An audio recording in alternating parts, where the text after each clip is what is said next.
We're speaking with Jim Bruns, the Executive Director of the Navy League. And Jim, good to have you on with us. Thank you, Tom. My pleasure. Before coming to the Navy League late last year, you had a long career at the Smithsonian. Tell us about that. That was really interesting. Thank you, Tom. I started at the Smithsonian as a curator and then became the director of the philatelic collection. It's a stamp collection. I then was asked to build a museum for the Smithsonian. I built the National Postal Museum in 3 years, completing it on schedule and under budget.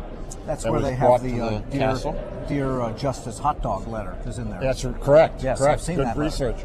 Then I was brought to the castle as the Director of Operations for the Assistant Secretary, and then did all the fundraising. I raised $164 million in each year. So you probably know something about Franklin Roosevelt's stamp collection. I do. Phenomenal stamp collector. He learned about the attack on Pearl Harbor while he was working on his stamps. The Smithsonian has some of FDR's stamp collection.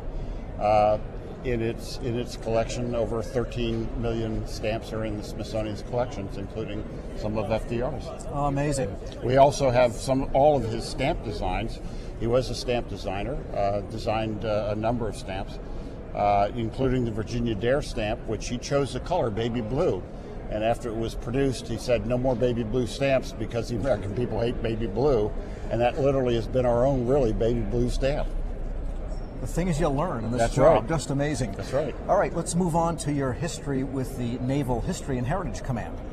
I took over as the head of the Naval History and Heritage Command's Museums Division. That is the division that runs all 10 of the Navy's museums located around the country.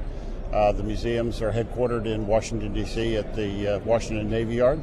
I did that up until October 13th and then retired, and on the 16th came back to work for the Navy League of the United States. The Navy Historic and Heritage Command, tell us more about, what is the purpose of it?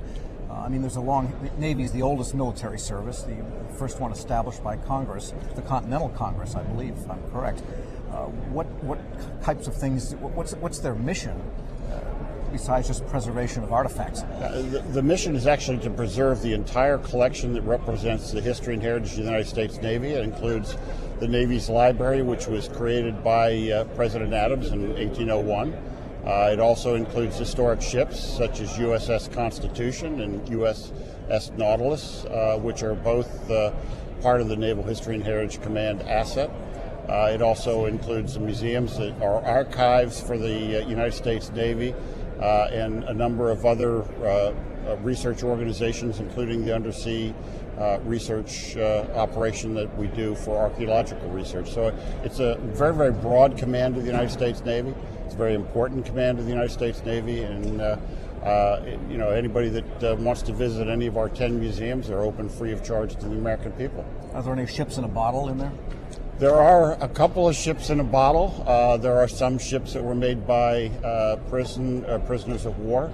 The most interesting thing is a follow-up to my leaving the Naval History and Heritage Command. I was just at the Naval Academy Museum 2 days ago. The Naval Academy Museum holds all of the historic naval flags that were collected by the Navy or captured by the Navy as war trophies. In this particular case, we were unveiling for the first time in about 150 years the flag that was captured at Toronto in 1813, and it was a garrison flag. We had just conserved it. That was one of the last things I did, was provide the money to have it conserved. It is the only royal standard that is outside of the British custody, the only one they lost, and it was very historic for us to share that with our colleagues from Great Britain and from Canada as a sign of friendship, which was quite significant. They also produced a challenge coin, which was made out of wood from USS Constitution, so that was quite historic. That's a wooden nickel I'd like to get my hands on. It is, and I have one in my pocket. Well, I had one in my pocket. There it is. Look at that. Fantastic, huh? Amazing. All right, so you have a historical bent. Yes. And now you are at the Navy League, which is very much concerned with the here and now. By the way, this is Jim Bruns, who is the Executive Director of the Navy League. What attracted you to something concerned with the here and now, morale of current troops, support of current naval operations? Everything that the Navy League does to support our sea services is valuable. We are the organization which was founded by Theodore Roosevelt in 1902 to support the sea services. He turned to us in 1908 to help raise all the money to bring the fleet back, the Great White Fleet. When he sent it around the world in 1907, got it halfway around the world and didn't have enough money to bring her home. So we were the ones he turned to lobby Congress, to get Congress to increase the appropriation to bring our fleet home. We've been doing that since we were founded. We still are prideful that we do that for the American Navy, the Merchant Marine, our Coast Guard, and our Marine Corps. We do that every day. What are the main challenges running an organization like this? So many volunteers, you've got a lot of sponsors, a lot of constituencies to answer to. It actually is not a very difficult assignment because every one of our 50,000 members, they're patriotic Americans. 84% of them are veterans. They understand the value of what we're doing to support the American people and our sea services. So it's really not a significant, burdensome challenge. It is a little bit of a logistical challenge to keep them all engaged, and we turn to our councils. We have over 223 councils worldwide to keep our members engaged and keep them involved in supporting our sea services around the world. Of course, the Navy itself is everywhere in the United States along both coasts, 3 coasts really, and it's also inland, like Mechanicsburg, Pennsylvania, where the Supply Systems Command is. Does this job take you on the road a lot? Not as much. I'm not on the road as much as I anticipated being. I have had an opportunity to go to our councils, visit with our council members, which is really refreshing to see the level of support and enthusiasm they have for our sea services. I enjoy the idea of going to commissioning ceremonies, to going to graduations and ship homecomings when our members are the ones there who greet our sailors and their families, support our sailors and their families while they're away. And do so much for our veterans as well. So it's a very rewarding kind of participatory job, and I've never had this kind of job before, but I really enjoy it.